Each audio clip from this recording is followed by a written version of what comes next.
I'm a big fan of Virender Sehwag, and I was so happy for him when the Board of Control for Cricket in India decided to give him a farewell game.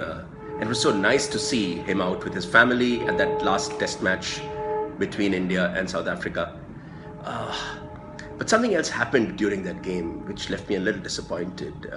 And if you remember, Viru spoke at his farewell. It was a nice, jovial, very typically Viru kind of speech.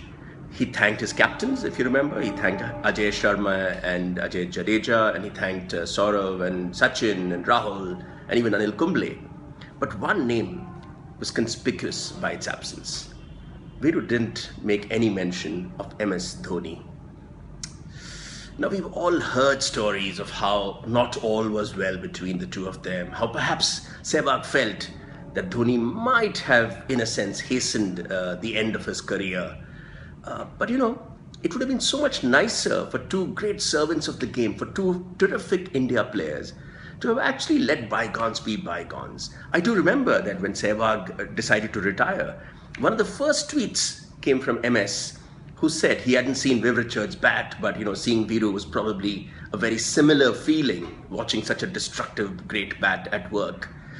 There might have been difference of opinion, but I wish Sehwag had not let that come in the way and just acknowledged the role that Dhoni might have played in building India into a fantastic cricket team.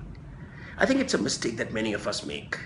We tend to carry grudges. We tend to carry that feeling of hurt. Someone might have done something small, but we carry that hurt. And you know what? Carrying that grudge just makes us overweight. It makes us slow down. Not a good idea. I wish Viru had taken a leaf out of Nelson Mandela's book. After 27 years in jail, when Mandela was sworn in as the president of South Africa, sitting right in front on the first row as VIP guests were the jailers who had kept Mandela behind bars for 27 years. Mandela realized it was futile trying to carry that grudge. And maybe all of us need to realize that, there can be that temporary disagreement. You might feel hurt by someone else, but nursing a grudge, carrying that grudge for the rest of your life, just makes you overweight. Time for us to shed that excess baggage. Sehwag won't get another chance. Most of us are lucky. We have another chance to go out and say thank you and never mind to that person who might have caused us some hurt.